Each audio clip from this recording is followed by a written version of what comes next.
మీద అపాస్పాలైన వైసీపీ ఏదో రకంగా కప్పిపుచ్చుకోవడం కోసం ఏ సంబంధం లేని హెరిటేజ్ ఫుడ్స్ని కావాలని కౌన్సిల్లో అడ్జార్న్ మోషన్స్ ఇచ్చి వాయిదా తీర్మానం ఇచ్చి హెరిటేజ్ మీద చర్చ చేయాలి అని చెప్పి పట్టుబడటం జరుగుతూ ఉంది. గత 4 రోజులుగా, అంటే ఈ ఇన్సిడెంట్ జరిగిన 4 రోజుల ముందు నుంచి రోజు పొద్దున్నే వాయిదా తీర్మానం ఇవ్వడం, హెరిటేజ్ మీద చర్చించాలి అని చెప్పటం. అసలు కల్తీ లడ్డూకి హెరిటేజ్కి సంబంధం ఏముంది అని చెప్పి మేము నిక్కచ్చిగా దాని మీద తెలుగుదేశం పార్టీ తరఫున మేము, కూటమి ప్రభుత్వం, అక్కడ కౌన్సిల్ మెంబర్స్, జనసేన, బీజేపీ ఎవరైతే ఉన్నారో మేమందరం కూడా సంబంధం లేని విషయాన్ని తీసుకొచ్చి ఇక్కడ చర్చించడం కరెక్ట్ కాదని చెప్పి మేము కూడా పట్టుకొని కూర్చున్నాం. ఇలా 4 రోజులు జరిగిన తర్వాత రోజు ఉన్నట్టుండి వెంకటేశ్వర స్వామి ఒక ఫోటోలని పాంప్లెట్లలాగా యూజ్ చేస్తూ, ఒక ప్లే కార్డ్ లాగా యూజ్ చేస్తూ, చెప్పులు వేసుకొని మరీ రూల్ పొజిషన్ ప్రకారం దేవుడి ఫోటోలు కౌన్సిల్లో చూపించకూడదు అనే ఇంగిత జ్ఞానం కూడా లేకుండా పోడియం దగ్గరికి వచ్చి నినాదాలు చేయటం మొదలుపెట్టారు. అది చూసిన నారా లోకేష్ గారు, అలాగే ఫైనాన్స్ మినిస్టర్గా ఉన్న కేశవన్న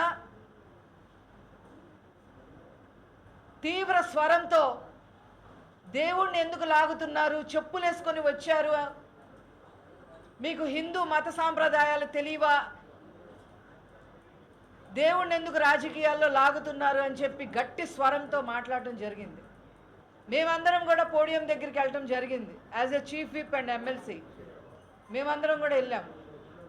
చైర్మన్ గారు ఇదంతా చూసి వాయిదా వేసి లోపలికి వెళ్ళాడే తప్ప వైసీపీ సభ్యుల్ని సస్పెండ్ చేయటం కానీ, గట్టిగా మందలించడం కానీ ఏమీ చేయలేదు.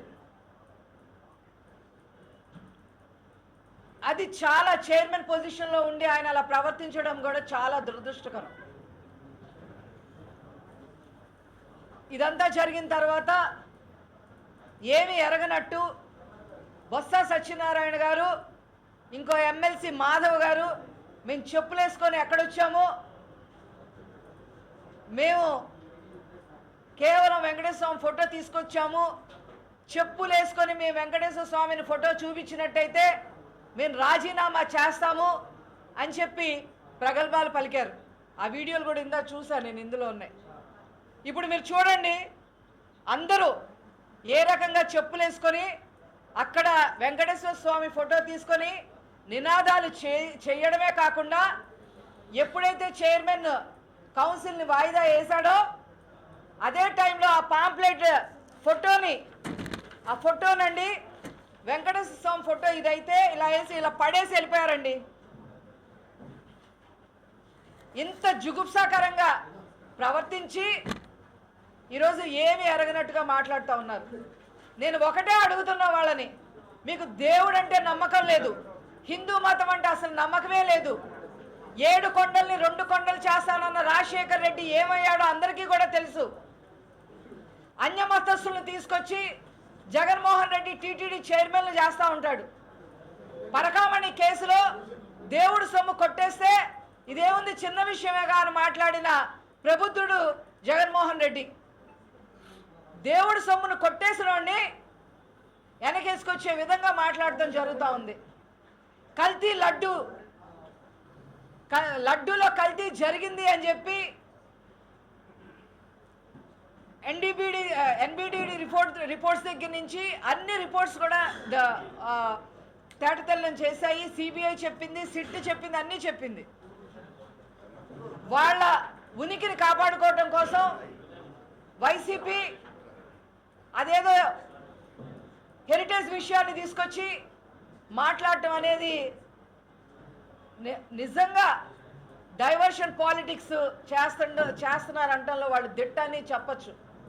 34 సంవత్సరాల చరిత్ర కలిగిన హెరిటేజ్, గోల్డెన్ పీకాక్ అవార్డు కూడా సంపాదించుకున్న హెరిటేజ్ 14-15 రాష్ట్రాల్లో క్లీన్ చిట్టుతో వాళ్ళు ఏదో వ్యాపారం చేసుకుంటూ ఉన్నారు.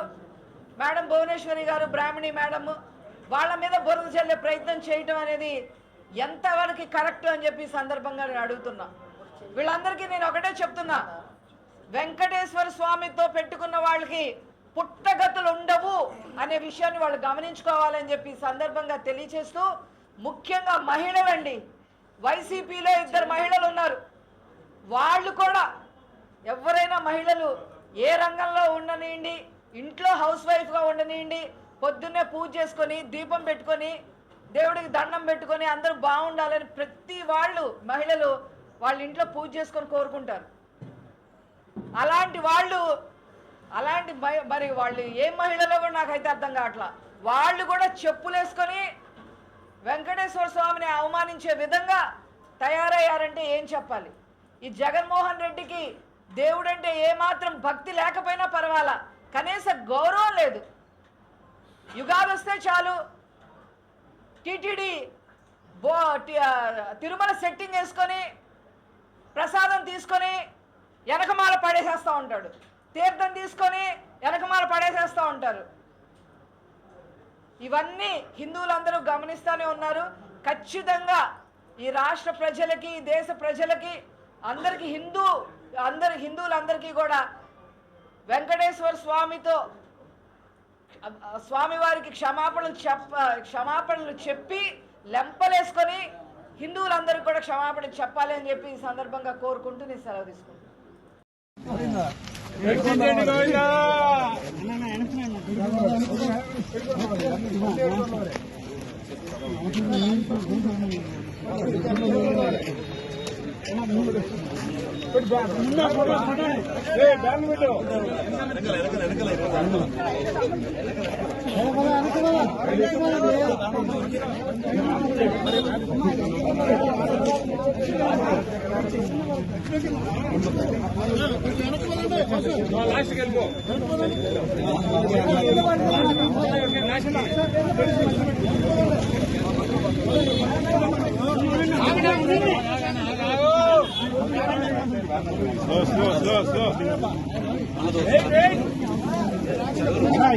సార్